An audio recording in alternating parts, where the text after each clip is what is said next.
ଏହି ଚ୍ୟାନେଲକୁ ଆପଣଙ୍କୁ ସ୍ୱାଗତ। ଏହି ଭିଡ଼ିଓରେ ମୁଁ ଆପଣଙ୍କୁ ଓଡ଼ିଶା ଷ୍ଟାଫ୍ ସିଲେକ୍ସନ୍ କମିଶନ ତରଫରୁ ଆସିଥିବା ନୋଟିସ୍ ବିଷୟ ଡିଟେଲ୍ସ କହିବି। ଦେଖନ୍ତୁ 15/5/2024 ତାରିଖରେ ଗୋଟେ ନୋଟିସ୍ ଆସିଛି। ଯେଉଁ ପୂର୍ବରୁ ପିଲା ଯେଉଁ ଆପ୍ଲାଏ କରିଥିଲେ ସିଭିଲ୍ ଇଞ୍ଜିନିୟର ପୋଷ୍ଟ ତାଙ୍କର ରିଜେକ୍ଟ ଲିଷ୍ଟ ଆସିଛି। ଯେଉଁ ପିଲାମାନେ ଫର୍ମଟି ପକାଇଲା ବେଳେ କିଛି ଭୁଲ କରିଥିବେ କିମ୍ବା ଇନକମ୍ପ୍ଲିଟ୍ ଆପ୍ଲିକେସନ୍ ସବମିଟ୍ କରିଥିବେ ସେମାନଙ୍କ ରିଜେକ୍ଟ ଲିଷ୍ଟ ଆସିଛି। ଯଦି ଆପଣ ଏହି ଫର୍ମଟା ଆପ୍ଲାଏ କରିଥିଲେ ତାହେଲେ ଚେକ୍ କରନ୍ତୁ ଆପଣଙ୍କ ନାଁ ଅଛି ନା ନାହିଁ। ଦେଖନ୍ତୁ 457 ଜଣ ପିଲାଙ୍କର ଆସିଛି। ଡିଟେଲ୍ ଦିଆଯାଇଛି ଦେଖନ୍ତୁ, ମୁଁ ଆପଣ ଦେଖାଇ ଦେଉଛି।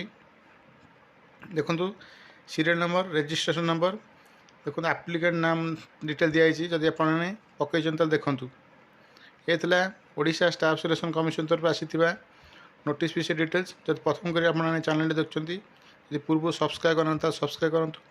ସବସ୍କ୍ରାଇବ୍ କଲେ ଅନ୍ ନୋଟିଫିକେସନ୍ ଅନ୍ କରନ୍ତୁ, ଯାହାଦ୍ୱାରା ଏହି ଚ୍ୟାନେଲରେ ଯେଉଁ ଇନଫର୍ମେସନ୍ ଦିଆଯାଉଛି ଆପଣଙ୍କ ପାଖରେ ପ୍ରଥମେ ପହଞ୍ଚିପାରିବ। ଭିଡ଼ିଓଟି ଲାଇକ୍ ମଧ୍ୟ କରନ୍ତୁ। Thank you.